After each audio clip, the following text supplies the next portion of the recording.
Bore da i chi i gyd a chroeso i'r gwasanaeth heddi. Dyma ddarlleniad i ddechrau'n gwasanaeth o Salm 29. Moeswch i'r arglwydd chwifeibion cedyrn, moeswch i'r arglwydd ogoniant a nerth, moeswch i'r arglwydd ogoniant i enw, a ddolwch yr arglwydd, ymhrydferthwch i sancteiddrwydd. Llef yr arglwydd sydd ar y dyfroedd, Duw y gogoniant a darana, yr arglwydd sydd ar y dyfroedd mawrion. Llef yr arglwydd sydd mewn grym, llef yr arglwydd sydd mewn prydferthwch. Llef yr arglwydd sydd yn dryllio y cedrwydd, ie, dryllia yr arglwydd, gedrwydd Libanus. Efe a wna iddynt lamu fel llo, Libanus a Sirion fel llwdyn unicorn. Llef yr arglwydd a wasgara y fflamau tân, llef yr arglwydd a wna i'r anialwch grynu, yr arglwydd a wna i anialwch Cadesh grynu. Llef yr arglwydd a wna i'r ewigod lydnu, ac a ddinoetha y coedydd, ac yn ei deml pawb a dreitha i ogoniant ef. Yr arglwydd sydd yn eistedd ar y llifeiriant, ie, yr arglwydd a eistedd yn frenin yn dragywydd. Yr arglwydd a ddyru nerth i'w bobl, yr arglwydd a fendithia i bobl a thangnefedd. Gadewch i ni weddio gyda'n gilydd. Ein Duw tyner a thrigarog, esgwrais ar ein byd, gan genhedlu a beichiogi pob peth sy'n symud ac yn bod. Deiwn atat yn ferched a meibion i ti, gan wybod am y dicter a'r trais o'n mewn, a'n hawch i ormesu eraill a'i camdrafod.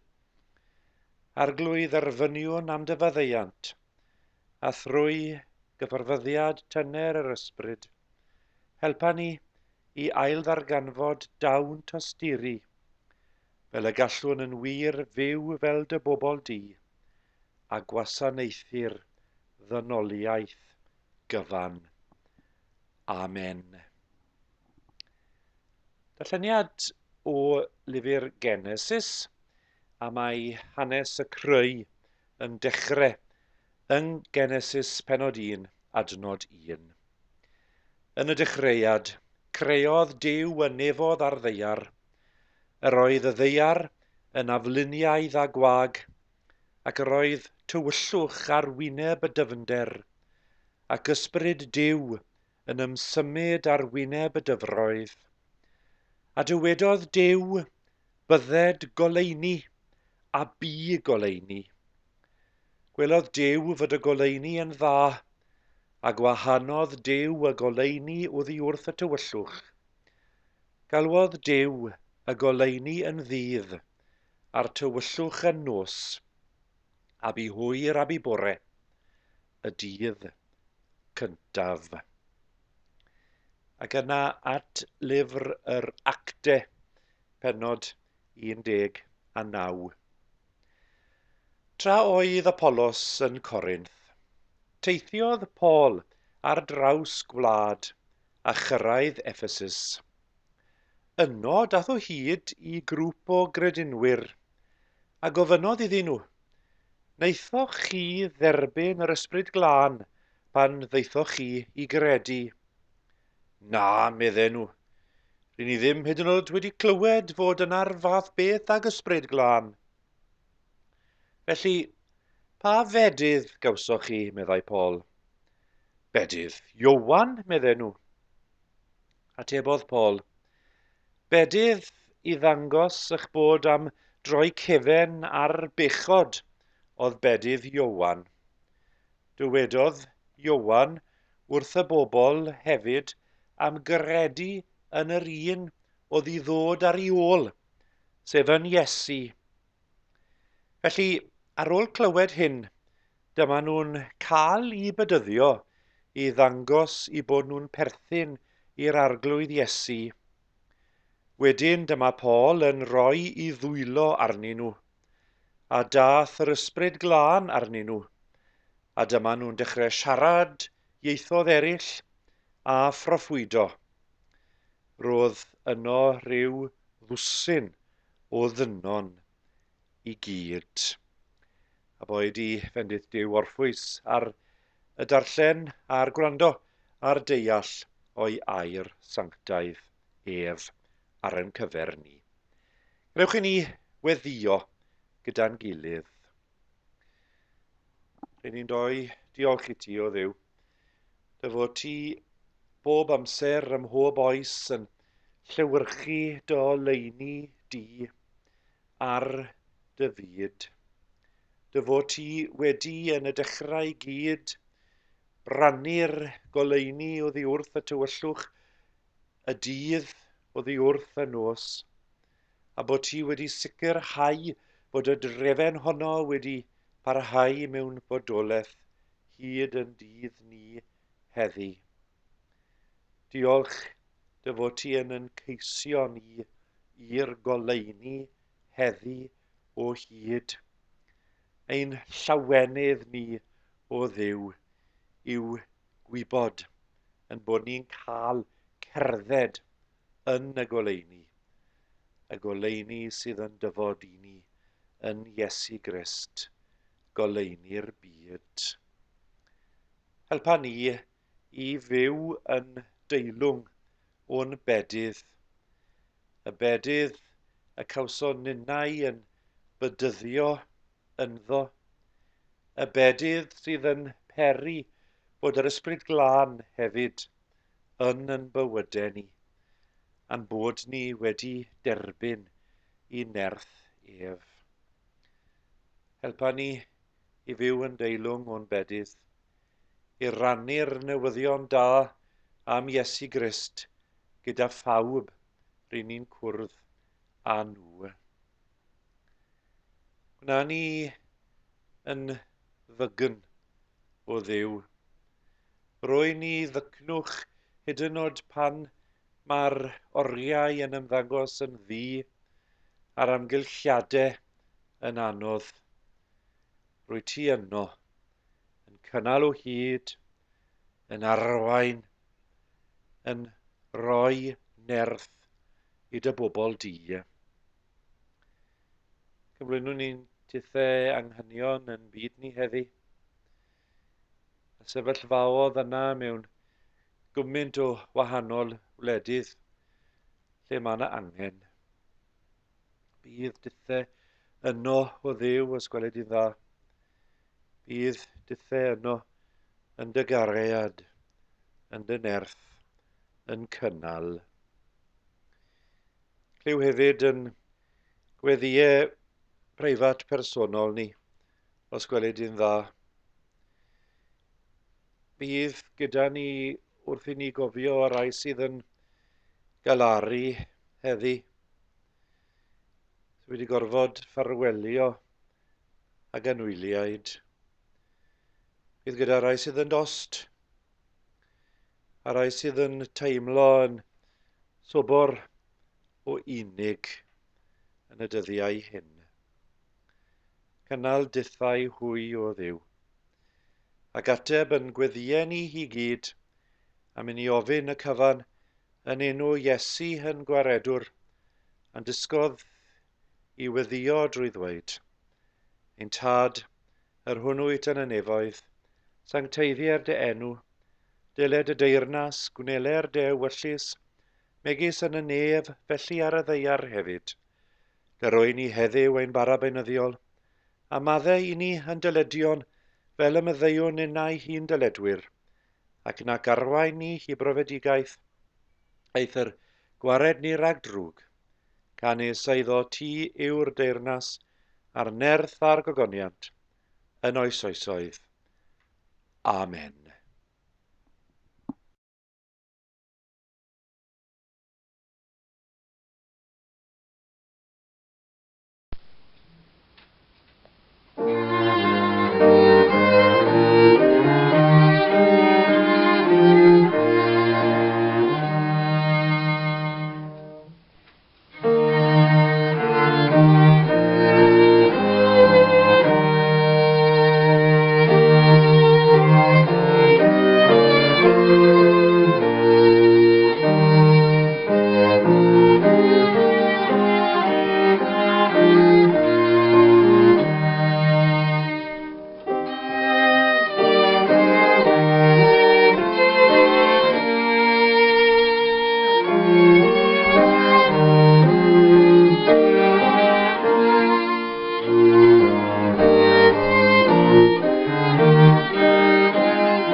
Fi'n siŵr doedd Paul ddim yn disgwyl cyfarfod â'r grŵp o credinwyr yna yn Ephesus.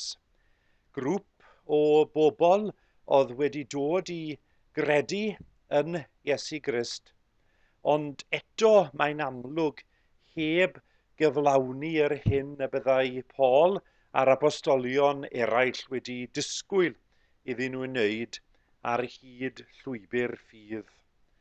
O'n nhw wedi derbyn bedydd Iowan oedden, ond mae Paul yn pwyso arnyn nhw i gael i bedyddio nawr yn Iesu. Nid bedydd mwyn dangos edifeirwch o'i pechodau fel bedydd Iowan, ond nawr bedydd byddai yn byddai'n eu huno nhw yn Iesu, a byddai'n caniatáu i'r ysbryd glân ddod arnyn nhw mewn nerth. Yn ein bywyd Cristnogol ninnau, fi'n siŵr bod ni hefyd yn cael cyfarfod nad o'n ni yn ei ddisgwyl gyda phobl ar hyd y siwrne. Bobl efallai sydd yn credu ychydig yn wahanol i ni yn y ffydd, sydd yn credu ychydig yn wahanol beth yw ystyr bywyd yn niw iddyn nhw. Ond fel mae'r cyfarfyddiad hwn yn Ephesus yn dangos, mae yna fodd i ni i fod yn fendith i'n gilydd. Mae yna fodd i ni i ddysgu yn gilydd. Mae yna fodd i ni helpu yn gilydd ar hyd y siwrne. A beth am gymorth gas y grŵp o gredinwyr yna yn Ephesus pan nath Paul gyfarfod arnyn nhw. Fel mae adnod 5 yn dweutho ni, felly ar ôl clywed hyn, dyma nhw'n cael i bedyddio i ddangos i bod nhw'n perthyn i'r arglwydd Iesu. Dyma beth yw ystyr yn bedydd ninnau wedi bod ar hyd y canrifodd, yn bod ni yn perthyn, yn atgoffa ni yn bod ni yn ran o dili mewn perthynas a'n gilydd gyda Iesu. Dyna pam rydyn ni yn bedyddio yn plant ni hefyd, fel arwydd o berthyn, fel arwydd bod yn plant ni gyda ninnau yn aelodau o'r un tili. Ond nige gorffen gyda'r bedydd y mae Paul yn ei wneud fan hyn. Do mi eithon nhw drwy'r dyfroedd, do mi wnaethon nhw uno eu hunain y marwolaeth ac atgyfodiad Iesu Grist i harglwydd chwithau a'n harglwydd ninnau. Ond wedyn ni mae Paul yn wneud rhywbeth diddorol. Mae fe yn rhoi i dwylo arnyn nhw. Mae fe'n arddodi dwylo, os ych chi moyn clywed term dechnegol. A mae'r ysbryd glân yn dod arnyn nhw. Ysbryd y Pentecost yn disgyn ar crew newydd o gredinwyr. Ysbryd y Pentecost yn dod mewn gwlad tramor yn Ephesus ar grŵp o bobl nad oedden nhw yno yng nghanol profiad pobl Dduw gyda'r apostolion gwreiddiol, ond grŵp o gredinwyr dderbyniodd yr ysbryd glân yn y fath nerth fel mae diwedd adnod 6 yn dweutho ni, i bod nhw nawr yn siarad yr ieithoedd eraill yma, yn llefaru a thaddodau yn yr hen ffurf o'i ddatganau, ac yn proffwydo pethau mawrion Duw am ei bod nhw nawr wedi derbyn grym yr ysbryd glân. A hynny am fod y dwsin o ddynon yma wedi cwrdd â Paul, wedi bod yn ran o siwrne ffydd gydag e. Tybed, un unnau, siwt fedrwn ni fod yn gymorth i'n gilydd ar hyd siwrne y ffydd. Tybed siwt fedrwn unnau fod yn fendith i'n gilydd. Siwt fedrwn ni fod yn wynedogion i'n gilydd i dderbyn ac i roddi bendith Iesu Grist i bobl eraill o'n cwmpas mwyn yn yr enghraifft yma o Ephesus i y ddawn o lefaru ag ieithoedd eraill a phroffwydo a datgan pethau Iesu Grist fod ar led yn ein hos ni hefyd. A llennes i yn ogystal y darn reit ar ddechrau yn Beibl ni o Genesis pennod 1. Do mi weithredodd Duw drwy greu y nef a'r ddaear, ond mi osododd oleuni fel cynsail, fel egwyddor hynod o bwysig yn y greadigaeth. Mae'r goleuni yn dda, fydd Genesis pennod 1. Pobl sy'n rodio yn y goleuni ydy ni, boed i'n unnau gerdded yn dda wrth ddilyn Iesu Grist, bod yn fendith i'n gilydd a bod yn fendith i'r byd o'n cwmpas ni. Amen. Gai gyhoeddi fel rwy'n arfer wneud ar ddiwedd yn cyfnodau gyda'n gilydd yn bod ni yma i'ch cynorthwyo chi ym mha ffordd bynnag medrwn ni. Cofiwch godi'r ffôn a dod i gysylltiad. Ewch i ni weddio gyda'n gilydd. Diolch i ti am yn llenwi ni a thysbryd. Diolch i ti am yn atgoffa ni yn bedydd yn bod ni yn perthyn i Iesu Grist. Anfon ni nawr ymlaen i beth bynnag yr wyt ti am i ni i gyflawni. A gras yn harglwydd Iesu Grist a chariad Duw a chymdeithas yr Ysbryd Glân, fyddo gyda ni oll. Amen.